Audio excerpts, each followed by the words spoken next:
What was your haha rhyme in danger moment? When I was about 14 I chucked a teen angst tantrum and went for an angry walk in the bushland behind my house. Didn't take my phone, didn't tell anyone where I was going, just stormed out. It started raining pretty heavily after about 45 minutes, so I turned back to head home, but a bridge I had crossed had been washed away and the creek was rising very rapidly. I, stupidly, skidded down the embankment to see if I could cross, but didn't realize the rain had made it too slippery for me to be able to climb back up. I vividly remember standing on the little patch of rock thinking haha, I might die. I didn't. I climbed onto a rock ledge, waited out the storm, and managed to make my way back up the embankment and return by a different route. By that point, had been gone for about 4 hours and had escaped death, only to be almost killed by my parents. Mine would have driven me back in a burlap bag and thrown me in. I was on a bouncy castle at a college ball and my friend turned the pump off as a prank. My head was sealed in the deflating plastic and I was suffocating, kicking my legs wildly trying to free myself. I had almost passed out when someone noticed and pulled me out. It would have been quite an ignominious end. Great prank. What else does he do for kicks? Cut people's brakes. Falling off a bridge into water right next to a stingray with dead sharks drifting by. I live in Australia. Of course, it's Australia. When I was a teenager, my mother was in the hospital and I overheard my abusive stepfather answering the door at 2 AM and talking about getting rid of them tomorrow night and his gun. I was 100% sure he was going to kill my sister and me. What happened if you don't mind me asking? My third year fighting forest fire, I was upgraded to pump truck operator for a mop-up crew. After a section of the fire was deemed extinguished, they send in mop-up to make sure it's actually really out. I drove a giant pickup truck with a huge tank of soapy water and filled up portable water bags for the mop-up fighters. On my way back to base I had a bit of water left when I saw plumes of white smoke. You're urged to extinguish all smoke because no one wants a dead fire to come back to life. There's a fallen tree next to a bunch of bushes and another half fallen tree, and the half fallen tree is spewing hot coals every couple seconds with a loud pop. Each pop of hot coals makes the other wood products take off. The fire was at risk of starting over again. Right here lol. I had nothing but a piss and bladder bag. I bounded down to the pump truck, grabbed a hose, ran it up, bounded down, turned the hose on, ran up, and began attacking the situation. As I'm chasing down the heat and fuel source, I realize I'm surrounded by flammable objects. Soon after, I'm surrounded by giant flames. Alone. I was literally screaming and laughing as I hacked and sprayed away at the rising flames. I got it tamed down after soaking and chopping killed the main source. I also sprayed the fuck out of branches, so soapy water was dripping everywhere.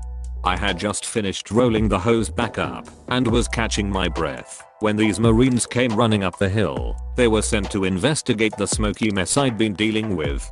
Being high-fived by a Marine is a good feeling. As soon as you said screaming and laughing I understood what you were feeling. How hard did you crash after the adrenaline wore off? Went to a neighbor's house to help him decide on how to rearrange his living room furniture. First thing he did was start playing music on his TV at full volume, then went to his back bedroom and asked me to come look at a chair in there. I dipped. Yeah, like who I was in the news. The day I moved into a new apartment and noticed Primarks on the door. I was staying in a hotel in Manhattan and I woke up to 3 empty beer cans on my balcony. I didn't drink beer on my balcony. Couple of days ago I was working up a tree. Arborist. The tree in question was a black locust that was dying at the top. However, the base looked fine. I set about slowly dismantling the tree, which was an awkward task because I couldn't get as high up onto the tree as I wanted due to the decay, and it was growing over a building, so I couldn't just let bits free fall. After an hour or so of working I heard a snap about a meter above me while I was about 13 meters up into the crown. I looked up to see a long branch above me that was growing into the crown of another tree had snapped. I realized instantly that this meant that the base of the tree I was in had failed, and I was going to go down with it if I didn't get out. Before I could even react, the tree was free falling down towards the outbuilding that I had been working so hard to avoid. Time slowed down, and I could see my colleagues standing in the woodland watching me with pure fear on their faces. After that, it's hard to put my thoughts into words, but I remember looking down at where the tree was going to land and thinking that it's weird because this second I'm completely lucid, but a second from not I will probably be unconscious, possible never to regain consciousness, yet I didn't feel any panic, just knowing that I'm in extreme danger. All I could do was grab the nearest branch and plant me feet on another one and hope to God that I didn't end up under any part of the tree. After what seemed like forever, the tree came down onto the roof of the outbuilding. I had probably traveled 10 meters vertically and about the same laterally. The large limbs of the tree that were previously to my right but were now above me didn't snap and crush me like I was sure they would. I managed to hold on to my branch and stayed roughly in the middle of the tree. I was free from injury other than a twisted ankle and a twinge in my wrist from holding on tight as the tree smashed down.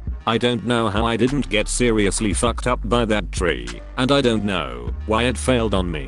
But I will never forget that, knowing that I'm in danger, falling with tons of wood, and there's nothing I can do about it. That was one hell of a story. I'm glad you didn't die.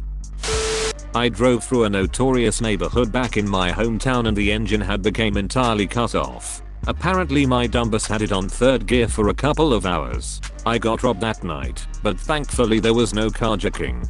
Not so easy to jack a car if you have to do so by pushing it away.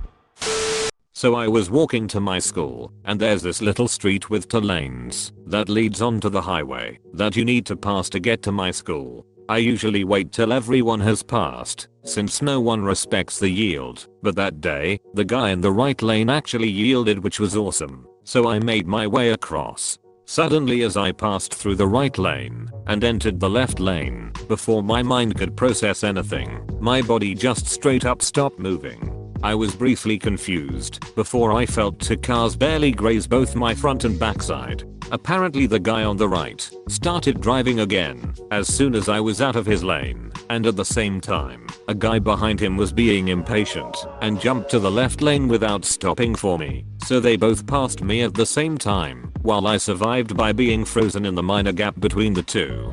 Honestly, my subconscious is the only reason I'm alive today. Both of those men need to be fucking arrested. Passing people at crosswalks needs to be a felony offense. Mom, 14 missed calls.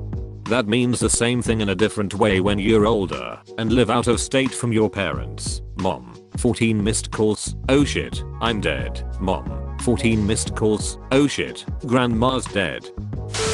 The moment I arrived for work at a bank, stepped inside and had a stranger say back quote happy April Fools and put a revolver against my temple.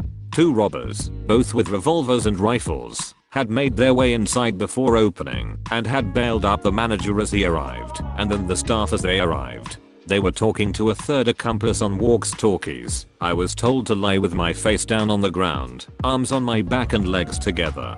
One robber was going down the line hog-tying staff with cable ties, while the other had the manager and supervisors unlocking safes. All along there were threats not to look or move, or you would be shot. The robber had just tied my wrists together, with the pistol lying in the ground between my legs, when I heard a commotion.